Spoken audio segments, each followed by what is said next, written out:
Good morning guys! So ayun, for today's video, meron lang akong i-share na customer namin na nagpagawa sa amin, and hindi ko masabi na maganda yung basta ayaw ko nang magsabi na kung ano mang hindi maganda do regarding sa hair, but tignan nyo na lang po ang kanyang hair. Ayan, so bali ang hair ng client namin is pumunta po siya sa amin para ipa-rebond. And 3 months pa lang po yung rebond niya, ganito na yung itsura. Guys, sobrang hirap niyang suklayin. Sunog yung dulo, ang daming putol-putol sa ibabaw. Hindi ko alam kung paano procedure ang ginawa dito. But anyway, I think na-over-process ito sa pagbababad ng gamot. Kaya ganyan, merong putol sa tuktok and sunog yung dulo. Hindi mo na siya halos maigalaw guys. Parang for me lang ha, kung sa iba ang hahawak ng hair, I'm not bragging, but kung iba siguro ang hawak ng hair, the only solution is to cut the hair.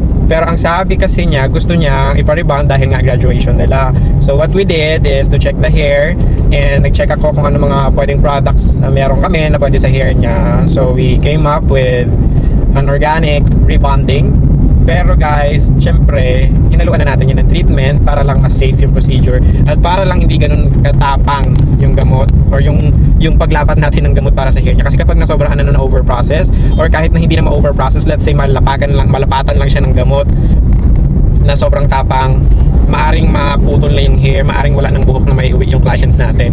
Kaya sa mga ganitong cases guys, sa mga stylist dyan, sa mga nag-home service especially, please be careful sa mga gamot na gagamitin nyo. Piliin nyo po talaga kung as much as possible na may mga high-end kayo na gamot na may mga sensitized or mga specially made for sensitized hair. Much better kung yun ang gagamitin nyo. So ito ang ginawa namin guys, organic rebonding.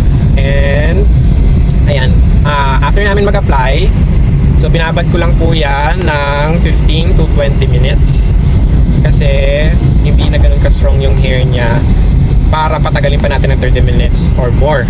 Hindi nakakayanin guys, baka mawala na siya ng hair paglabas ng salon.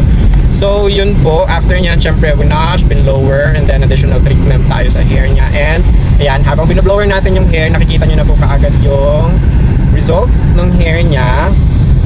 Ayan, so hindi ko na po nakunan ng video yung ibang part kasi sobrang busy na dahil nagsunod-sunod na yung pasok ng client namin.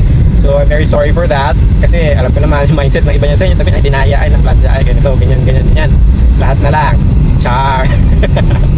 But anyway, eto na guys, after namin siyang i-wash, eto na yung kanyang result. Ayan, so siguro fast forward lang natin ng konti. Ayan, kasi medyo matagal ang blower. Ayan, so ayan, after natin ma-blower, eto na po siya guys. Wala pa itong plancha, hindi pa po namin napaplansya yan. So yan na kaagad yung result ng hair. At least ngayon, may movement na, buhay na yung buhok. Yung mga tangles guys, so nakikita nyo na parang mga nagtitikwas-tikwas na maliliit. Natural yan, lalo na kapag galing sa sobrang damage yung buhok mo. Huwag ka mag-expect na lahat talaga super bagsak, super straight na parang kala mo nanggaling ng virgin hair yung buhok mo. Hindi ho, meron talaga mga tangles yan kasi hindi maiwasan na may part na mga nagpuputol-putol dahil nga sa sobrang pagka-damage ng buhok. Kaya yan, may mga tanggal talaga siya. Pero ang maganda dito guys is na-repair na natin yung sobrang sunog. Wala na siyang masyadong problema sa buhok. Kayang-kaya na itong suklayin guys, kahit kamay-kamahin mo lang, pwede na. So, diba? Sobrang soft, sobrang lambot, and shiny. Oh, saan ka pa? So yan lang guys, gusto ko lang i-share yung mga ganyan para at least aware kayo, especially sa mga co-stylist ko dyan na na-encounter din yung mga ganitong klase ng hair. So if ever po na may mga tanong pa kayo, just comment down below or PM me and sasagutin ko po yan. And please follow my account na rin, thank you, and please share my videos para mas marami pa po tayong matulungan regarding sa mga ganitong cases, diba? At least nakadagdag tayo ng konting knowledge lang para sa kanila. Alright, so thank you so much guys for watching and see you soon on my next video. Bye!